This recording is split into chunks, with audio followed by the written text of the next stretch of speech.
Hello students, Vande Mataram. Welcome to all of you in this session number 13 of chapter number 6 molecular basis of inheritance. Previous session के अंदर transcription unit क्या है और उसकी gene के साथ क्या रिलेशनशिप है वो डिस्कस किया था. Within this session we will discuss about the types of RNA and transcription नाम की प्रोसेस क्या है वो पूरा हमें डिस्कस करना है. सो स्पेशली प्रोकैरियोट्स बैक्टीरिया के अंदर देखो, so there are the three major types of RNA. तीनों के नाम हमें पता है, mRNA messenger, tRNA transfer and rRNA ribosomal RNA. अब ये तीनों आरएनए की हमें ज़रूरत है for the synthesis of protein inside the cell. So पहला एमआरएनए क्या प्रोवाइड करता है? टेम्पलेट. आपको मैंने प्रीवियस सेशन के अंदर बताया था, टेम्पलेट मीन्स सोर्स, जिसको यूज करके एक्चुअल में हम लोग क्या कर सकेंगे, आगे का प्रोटीन बना पाएंगे. TRNA brings amino acid and read the genetic code. तो एमआरएनए के पास जो इंफॉर्मेशन है उसको लाना, उसके पास जो जेनेटिक कोड है उसको रीड करना और एमिनो एसिड को लाने के लिए काम किसका है? ट्रांसफर आरएनए का. नाम ही दिया हुआ है tRNA. And rRNA play a structural and catalytic role during translation. तो प्रोटीन का जब सिंथेसिस हो रहा है तो एंजाइम की रिस्पॉन्सिबिलिटी प्ले करता है कौन? आरआरएनए. अब पहले हम लोग ट्रांसक्रिप्शन देखेंगे बैक्टीरिया के अंदर कि भाई प्रोकैरियोटिक सेल के अंदर ट्रांसक्रिप्शन नाम की प्रोसेस कैसे होती है. So there is a single DNA dependent RNA polymerase that catalyzes transcription in all types of RNA in bacteria. अब अगर बैक्टीरिया की बात करो, यूकैरियोटिक सेल की बात करो, तो एक ही एंजाइम है डीएनए डिपेंडेंट आरएनए पॉलीमरेज, जिसका काम है ट्रांसक्रिप्शन करता है हर एक टाइप के आरएनए का, फिर चाहे वो आरआरएनए हो, टीआरएनए हो या एमआरएनए हो. तो ये आपको स्क्रीन के ऊपर बैक्टीरिया में दिखने वाले ट्रांसक्रिप्शन का प्रोसेस दिया हुआ. अब ट्रांसक्रिप्शन ऑलवेज अलग अलग तीन पार्ट में डिवाइड किया जाता है, जिसका पहला पोर्शन है इनिशिएशन, दूसरा है एलोंगेशन और तीसरा है टर्मिनेशन. ये प्रोसेस को स्टार्ट करेगा, ये पॉलीमराइजेशन के थ्रू आरएनए का मॉलिक्यूल बनाएगा और ये प्रोसेस को क्या करेगा? स्टॉप करता है. सो वन बाय वन तीनों स्टेप हमें डिस्कस करने हैं. इवन ये भी ट्रांसक्रिप्शन का ही प्रोसेस है.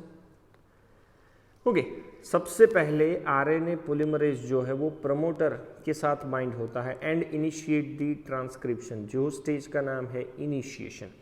तो इनिशिएशन करने के लिए आरएनए पॉलीमरेज नाम का एंजाइम ये आपको दिख रहा है, किसके साथ जुड़ेगा? तो वो जुड़ता है प्रमोटर के साथ. और वो भी प्रमोटर आपको मैंने कल बताया था प्रीवियस सेशन में कि 3 से 5 जिसकी पोलैरिटी है वो आपको यूज करना है एज अ टेम्पलेट. तो 3 to 5 वाली जो सीक्वेंस है वहां पे प्रमोटर होगा, क्योंकि उसके साथ जो कोडिंग है उसका तो 5' होगा. तो 5' कोडिंग का मतलब प्रमोटर. प्रमोटर के साथ आरएनए पॉलीमरेज जुड़ेगा और ट्रांसक्रिप्शन नाम की प्रोसेस स्टार्ट होगी. इवन यहाँ पे भी आप लोग देख सकते हो कि भाई चलो मैं ये सीक्वेंस का नाम दे देता हूँ 3 to 5 और दूसरी है 5 to 3. तो 3 to 5 वाले सीक्वेंस को यूज करके ही आरएनए बना जाएगा. तो यहाँ पे भी दिख रहा है आरएनए पॉलीमरेज जॉइंट होगा. Okay, it uses nucleoside triphosphate as a substrate. Nucleoside triphosphate को वो एज अ सबस्ट्रेट यूज करेगा and polymerises in a template dependent fashion following the rule of complementarity. तो कॉम्प्लीमेंटरिटी का रूल कैसे बनाएगा? तो भाई चलो ATGC है, डीएनए की टेम्पलेट के पास ये इंफॉर्मेशन है, तो उसके साथ में वो क्या जोड़ता जाएगा? तो भाई ए के साथ आएगा U, T के साथ A, G के साथ C और C के साथ G. तो ये सीक्वेंस के हिसाब से आरएनए का मॉलिक्यूल्स बनता जाएगा. Even it somehow also facilitate the opening of helix and continuous elongation. अब आपको मैंने बताया था उस दिन कि डीएनए तो डबल स्ट्रैंडेड स्ट्रक्चर है, हेलिकल स्ट्रक्चर्स है, पर वो हेलिकल स्ट्रक्चर्स को ये आपको दिख रहा है ओपन करना पड़ता है. ओपन करेंगे तभी जाकर के तो 3 to 5 वाले सीक्वेंस की इंफॉर्मेशन यूज करके हम लोग क्या प्रिपेयर कर पाएंगे? आरएनए. इवन आपको ये डायग्राम के अंदर भी वो क्लियर कट दिख रहा है कि पहले आपने ये जो बॉन्ड थे वो तोड़ दिए, तोड़ने के बाद डीएनए की जो टेम्पलेट स्ट्रैंड है उसको यूज करके क्या बनाया आपने, mRNA का transcript. So only short stretch of RNA remains bound to the enzymes। अब RNA पोलीमरेज के साथ तो RNA का छोटा सा पार्ट ही जुड़ा रहेगा, ये आपको दिख रहा है, बाकी का जो बना हुआ पार्ट है वो बाहर की ओर मूव होता जाएगा। So once the polymerase reach to the terminator, चलो प्रमोटर से स्ट्रक्चरल जीन से पोलीमरेज नाम का एंजाइम कहाँ पे आ पहुंचा है, टर्मिनेटर के पास। The nascent RNA, existing RNA are false off, so also RNA polymerase। तो जैसे ही टर्मिनेटर के पास ये पोलीमरेज नाम का एंजाइम जाएगा, इमीडिएटली जो RNA है वो भी वहां से सेपरेट हो जाएगा और RNA पोलीमरेज जो है वो भी वहां से हट जाएगा। So this result in the termination of transcription. तो ट्रांसक्रिप्शन नाम का प्रोसेस क्या हो जाएगा, स्टॉप हो जाएगा। तो पहला डायग्राम आपको मैंने दिखाया था इनिशिएशन का, दूसरा डायग्राम आपको दिख रहा है इलोंगेशन का, और तीसरा डायग्राम आपको दिख रहा है कि जैसे ही टर्मिनेटर के पास आया तो ये आरएनए का मॉलिक्यूल है वो भी वहां से हट गया और आरएनए पॉलीमरेज भी वहां से मूव हो गया। अब ये आरएनए जो वहां से हटा है, it move to the cytoplasm and join with the ribosome, क्योंकि आगे जाकर के अब ये क्या करने वाला है, तो भाई प्रोटीन को सिंथेसाइज करने वाला है। उसको जो इन्फॉर्मेशन डीएनए से मिली है उसका कन्वर्जन वो अब आगे जाके किस में करने वाला है, प्रोटीन में करेगा by the process of translation.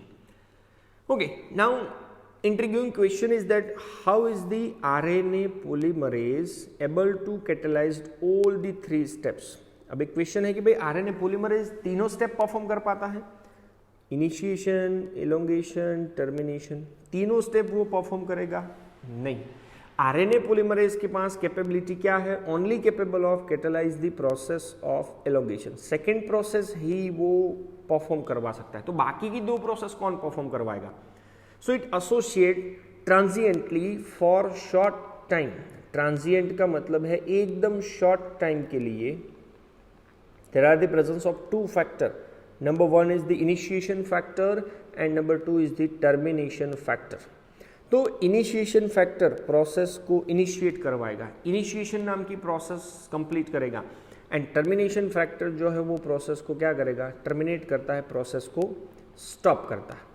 तो अब आप डायग्राम के अंदर देखोगे तो आरएनए पॉलीमरेज के साथ साथ स्टिग्मा फैक्टर जुड़ा हुआ था, जो स्टिग्मा फैक्टर का नाम है इनिशिएशन फैक्टर, जो प्रोसेस को इनिशिएट करवाता है।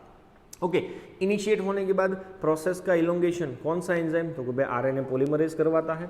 चलो समझ लो, ये पूरा यूनिट टर्मिनेटर के पास जैसे ही पहुंचेगा तो वहां पे एक दूसरा फैक्टर होगा, रो फैक्टर, जिसका नाम है टर्मिनेशन फैक्टर, जो ट्रांसक्रिप्शन नाम की प्रोसेस को क्या करेगा, स्टॉप करेगा। सो मेन तीन सब्सटेंसेस की जरूरत है, एक तो initiation factor, sigma factor, termination factor, rho factor, and तीसरा हो गया RNA polymerase. So association with this factor alter the specificity of RNA polymerase to either initiate और टर्मिनेट, रेज टू आइदर इनिशिएट और टर्मिनेट। अब जब भी आरएनए पॉलीमरेज ये फैक्टर के साथ एसोसिएट होता है तो आरएनए पॉलीमरेज की थोड़ी सी स्पेसिफिसिटी चेंज हो जाती है, ताकि सिग्मा फैक्टर के साथ मिलके वो प्रोसेस को इनिशिएट कर सके या तो रो फैक्टर के साथ मिलके वो प्रोसेस को स्टॉप कर सके। तो ये ट्रांसक्रिप्शन था बैक्टीरिया के अंदर का। नाउ बैक्टीरिया मतलब एकदम सिंपल सेल है, प्रोकैरियोटिक सेल है। So bacteria since mRNA does not require any processing to become active, तो बैक्टीरिया के अंदर जो mRNA बन गया है वो ही एक्टिव होगा, उनको कोई और प्रोसेसिंग की जरूरत नहीं है कि वो एक्टिव हो सके। And also since transcription as well as translation takes place in the same compartment. क्यों?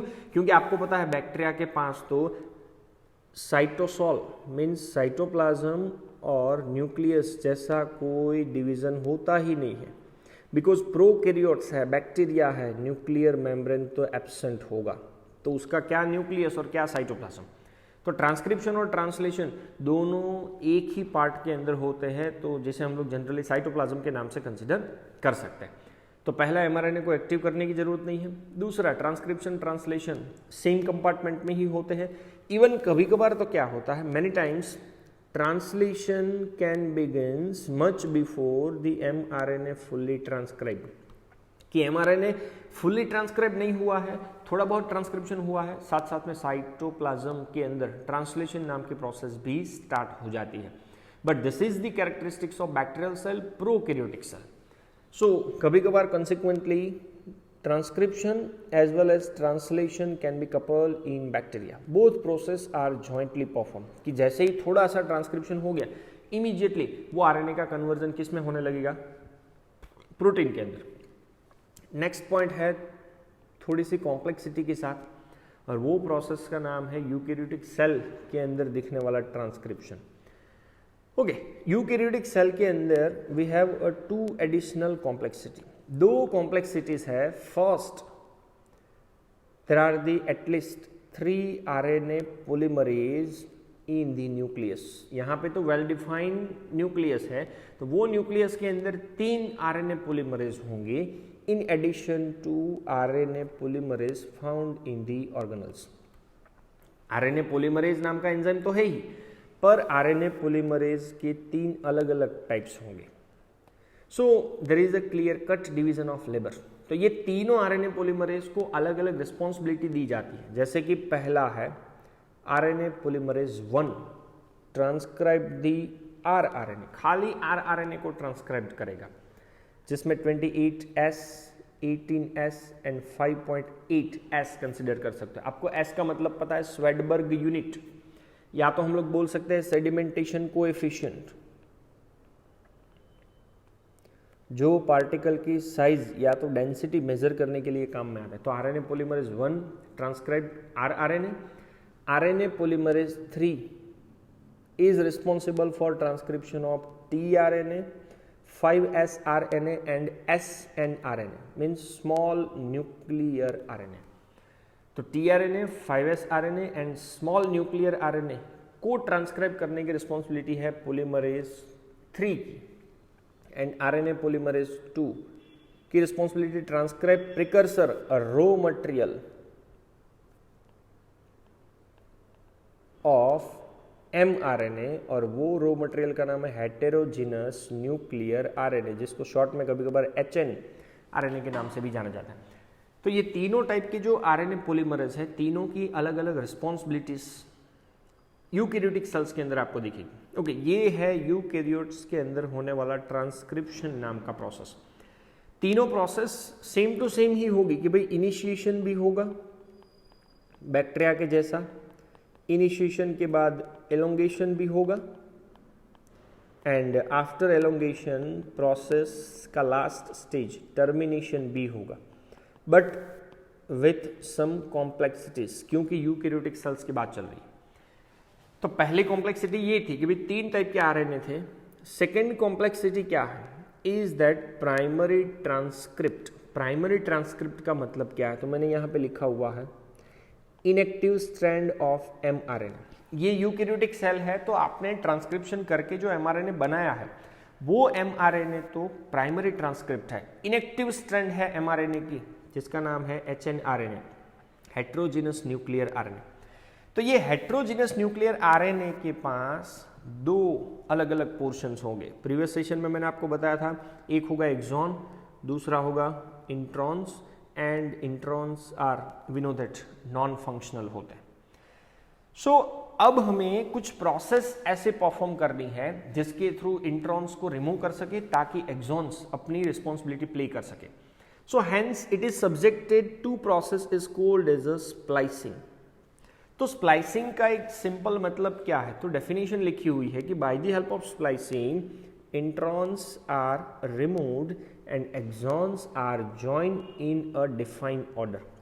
तो इंट्रॉन को रिमूव करना है और जितने भी एक्सॉन्स बचे हैं उनको डिफाइंड ऑर्डर में एक साथ कंबाइन कर देना है, जोड़ देना है। तो चलो, ये प्रोसेस टर्मिनेशन नाम की कंप्लीट हो गई। ये हमें मिला एचएनआरएनए, हेटेरोजेनस न्यूक्लियर आरएनए, या तो उसे बोल सकते हैं इनएक्टिव स्ट्रैंड ऑफ mRNA। अब मैंने आपको बताया उसके पास ये 5' एंड है और ये कौन सा एंड होगा 3' एंड, क्योंकि आपको मैंने रूल बताया था 5 से 3 में ही वो बनता है। चलो तो ये जो mRNA है 5' एंड 3' एंड, दो पोर्शन उसके होंगे, ये है एक्सॉन और ये इंट्रॉन। तो सबसे पहली प्रोसेस करेंगे आरएनए का स्प्लाइसिंग। स्प्लाइसिंग करेंगे मतलब इंट्रॉन को पहले लूपिंग के फॉर्मेशन में हम लोग ज्वाइंट करेंगे। तो ये आपको लूप दिख रही है, तो लूपिंग के थ्रू इंट्रॉन को हमने निकाल दिया, रिमूव कर दिया, और जो भी एक्सॉन्स बचे थे उनको एक दूसरे के साथ खाली कंबाइन कर दिया, जोड़ दिया। तो पहला प्रोसेस था आरएनए स्प्लाइसिंग। चलो आरएनए स्प्लाइसिंग के थ्रू इंट्रॉन को निकाल दिया, एक्सॉन को जोड़ दिया। Again HNRNA undergoes the additional processing, जैसे कि सेकेंड प्रोसेस होगा कैपिंग और थर्ड प्रोसेस होगा टेलिंग। ओके, कैपिंग ऑलवेज आपको याद रखना है 5' एंड पे ही होता है, ये आपको दिख रहा है। एंड टेलिंग तो आपको याद रखना है वो कहाँ पे होता है 3' एंड पे। तो 5' एंड पे कैपिंग, 3' एंड पे टेलिंग प्रोसेस का एक्चुअल में मीनिंग क्या है? So capping means unusual nucleotides, ज़्यादातर कौन होता है methyl guanosine triphosphate is added to the 5' end of HNRNA। तो HNRNA के 5' एंड पे मिथाइल ग्वानोसाइन ट्राइफॉस्फेट जोड़ा जाता है। तो ये आपको दिख रहा है MGPPP, मिथाइल ग्वानोसाइन ट्राइफॉस्फेट। कौन से एंड पे 5' एंड पे जोड़ा जाता है, ये प्रोसेस का नाम है कैपिंग। क्यों जोड़ा जाता है?